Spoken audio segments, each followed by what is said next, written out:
Bem, pessoal, agora nessa segunda parte dos comentários que a gente vai fazer sobre a rinite alérgica, vamos focar no tratamento dela, em tudo que a gente tem de medidas terapêuticas, né?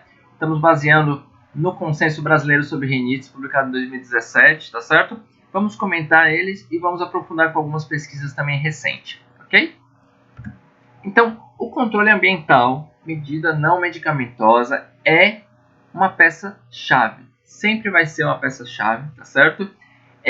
Infelizmente, é muito difícil de fazer estudos de boa qualidade para conseguir provar essa efetividade, mas se a gente sabe qual é o gatilho, evitar o gatilho é uma medida que, obviamente, faz sentido, tá certo? Então, se eu percebo que é a poeira que leva a eu ter sintomas HOPE, eu vou fazer o quê?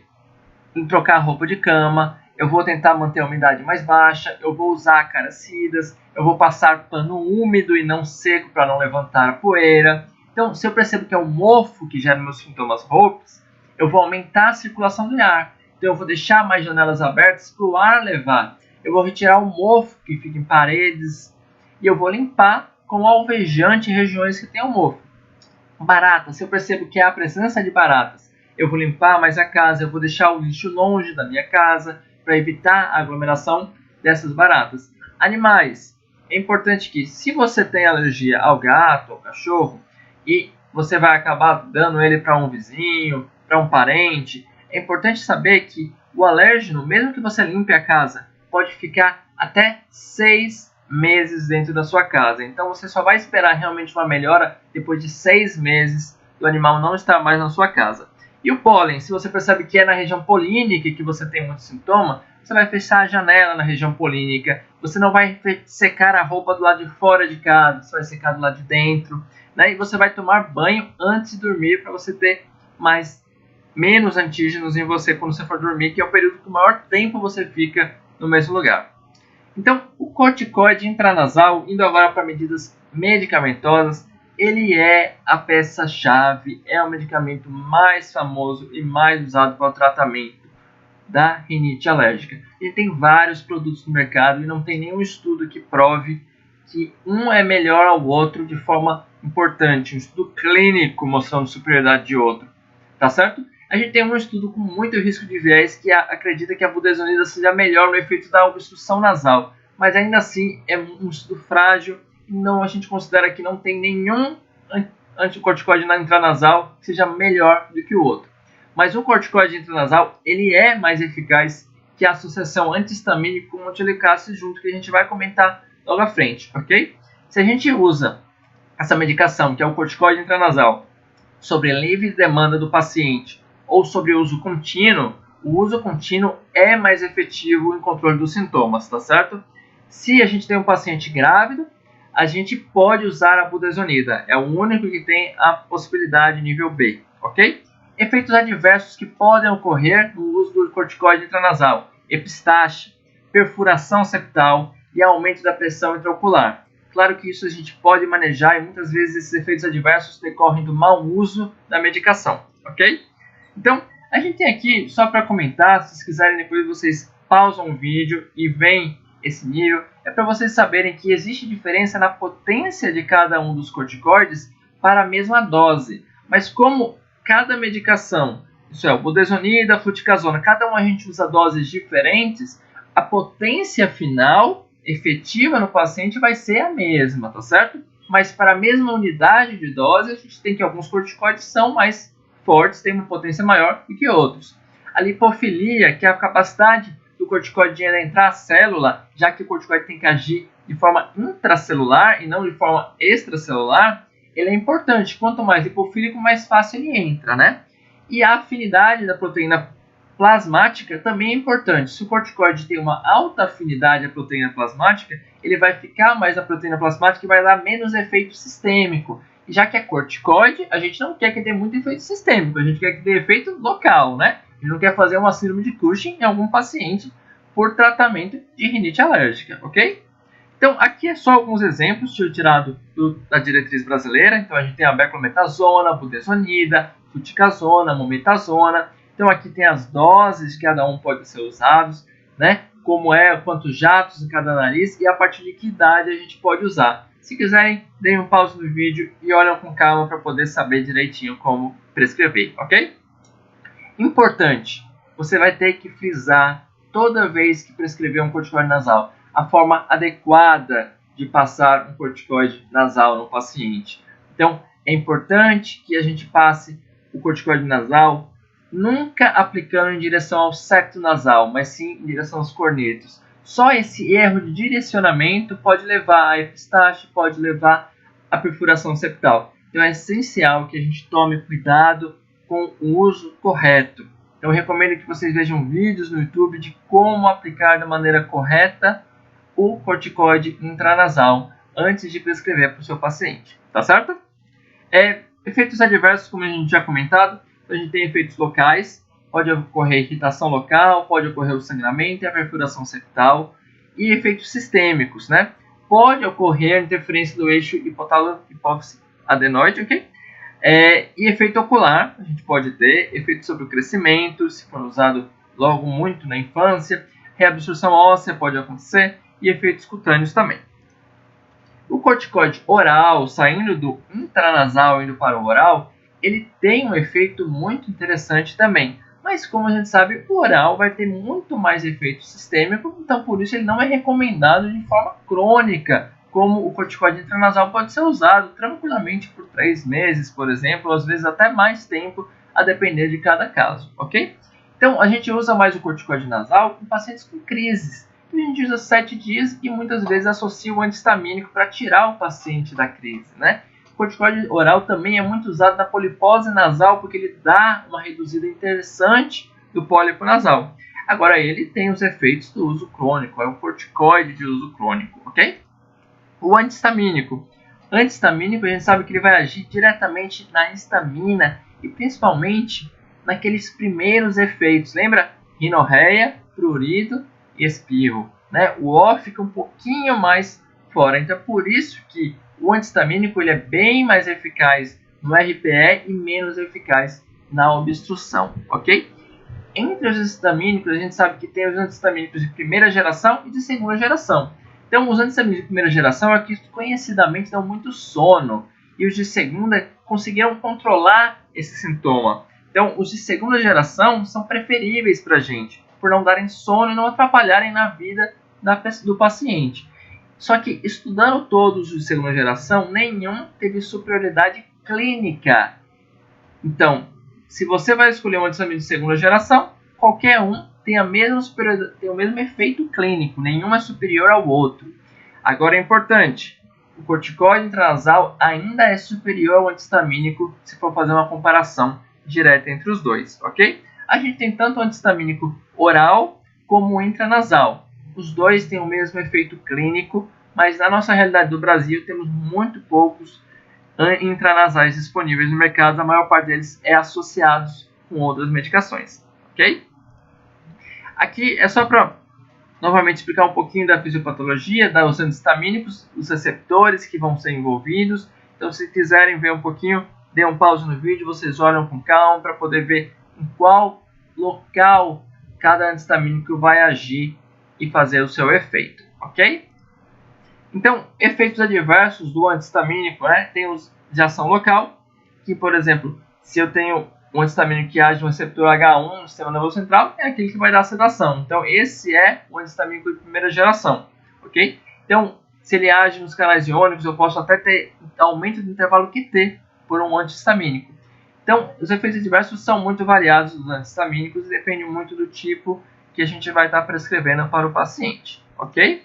Aqui um exemplo de alguns de primeira geração e de segunda geração, né? Hidroxizina é um dos mais famosos, mais usados da primeira geração. Temos vários da segunda geração, a loratadina, a cetirizina, a desloratadina, a ebastina, vários que têm um efeito muito interessante e da segunda geração não gera sonolência que pode atrapalhar muito o dia a dia do paciente, ok? E aqui a gente tem algumas associações, né?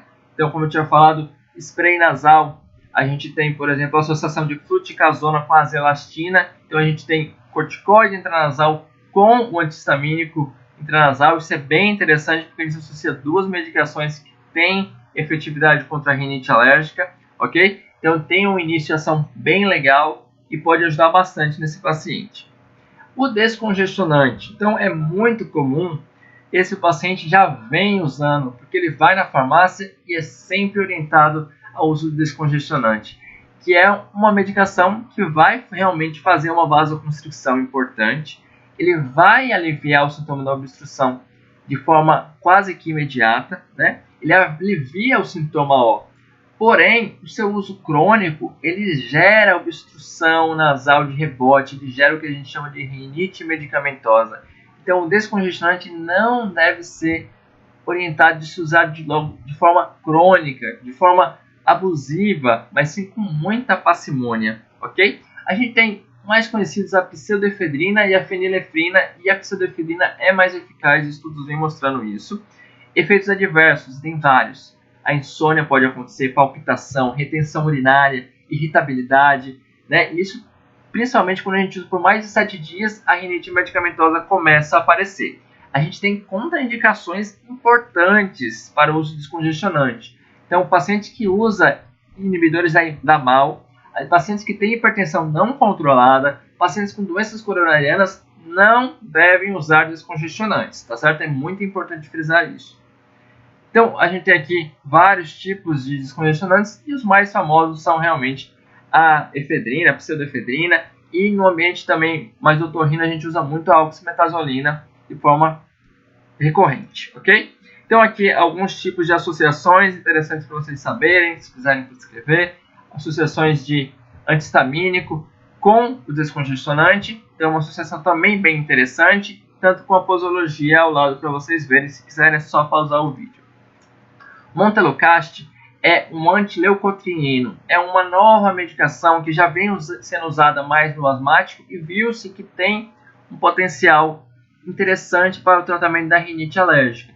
Então, ele é inferior ao corticoide intranasal sozinho, ele é, mas ele pode ser interessante. E quais são as duas situações que ele se torna mais importante? Na rinocinusite crônica com polipose nasal e na doença respiratória exacerbada por aspirina. Essas duas situações, o Montelukast vem ganhando um destaque, ok?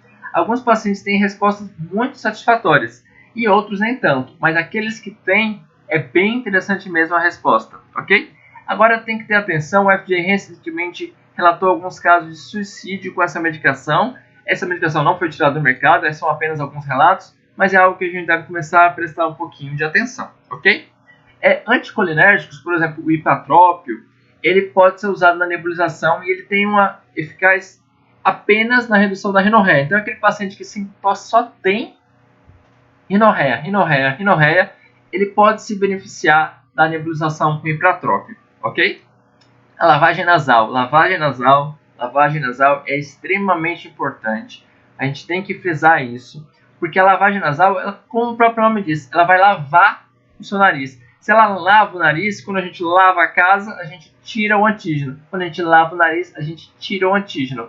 Então, quando a gente tira o antígeno, a gente não tem mais o que reagir, o que inflamar. Então, a gente diminui a necessidade de inflamação nasal e a gente consegue melhorar sintomas. Então, já tem evidências que melhora principalmente a rinorreia, a obstrução e o prurido, tá certo? Nem tanto o espirro, até porque o espirro é uma coisa mais rápida. E a nebulização não é eficaz, pessoal. Lavagem nasal, é seringa, soro fisiológico e empurra no nariz. Se quiserem ver vídeos de lavagem nasal, tem vários vídeos no YouTube para explicar bem direitinho os mecanismos da lavagem nasal, ok? E por fim, já encerrando o nosso encontro, falando sobre esses tratamentos possíveis, a gente tem a imunoterapia. A imunoterapia basicamente é o quê? Se eu sei que eu sou alérgico a pólen, se eu sei que eu sou alérgico a um ácaro específico, por que não fazer uma terapia imune para eu não ser mais alérgico, para eu desenvolver resistência? Então é isso que a imunoterapia quer. Quer descobrir o paciente que tem uma alergia específica, bem localizada, e fazer um tratamento que pode ser por técnicas subcutâneas ou sublinguais, dando doses bem pequenas e progressivamente maiores do antígeno para a gente deixar de ser sensibilizado quando a gente for entrar em contato com a substância. A imunoterapia ela é superior a todas as outras terapias quando ela é bem indicada. E quando ela é bem indicada? Quando eu sei exatamente ao que ela é, o paciente é alérgico, e quando eu tenho, obviamente, a substância para administração nas técnicas subcutâneas sublinguais. Agora, realmente é um tratamento muito demorado. Em média, leva de 3 a 5 anos para a gente desenvolver essa resistência ao alérgeno. Então, realmente deve ser indicada com parcimônia, apesar de ser muito efetiva. Ok? Então, aqui algumas contraindicações. Vou falar só as absolutas que o paciente não pode fazer a imunoterapia. Então, asma não controlada, doença autoimune ativa, neoplasia maligna, gravidez e crianças menores de 2 anos e SIDA. Esses pacientes não podem fazer uso da imunoterapia, tá certo? E tem algumas contraindicações relativas que também devem ser levadas em consideração, ok? Por fim, aqui é só uma ideia, o omalizumab vem sendo estudado como possibilidade, tá certo? É um anti-IgE específico, mas ele ainda é muito caro, não está ainda em protocolos muito consolidados, ele está sendo mais usado ainda no momento para asma, tá certo, pessoal? Outras medicações não têm evidência, uso de probiótico não tem evidência, vitaminas não tem evidência, fitoterápicos não tem evidência, a acupuntura não tem evidência suficiente, a homeopatia está começando a mostrar algum efeito do sintoma ocular, mas ainda assim muita pouca evidência. E a cirurgia, para encerrar, é uma baseada mais em estudos observacionais, a gente tem muitos estudos muito bem randomizados, comprovando, mas a ideia basicamente é, se eu tenho o principal sintoma obstrução nasal, que é a concha crescida, se eu diminuir o tamanho da concha, vai ter menos obstrução nasal. Então eu faço a turbinectomia, que seria exatamente a retirada de um pedaço da concha nasal, né? Então, aqueles pacientes que têm obstrução nasal refratária ao tratamento clínico, eu posso indicar essa cirurgia de remoção. Ela não é 100% eficaz, ela apenas tenta dar mais conforto ao paciente, ok? Então, essas foram as referências. Espero que vocês tenham pegado um pouquinho do que é rinite alérgica, de como ela ocorre, algumas possibilidades terapêuticas e que a gente possa aproveitar e dar seguimento nas próximas aulas. Muito obrigado.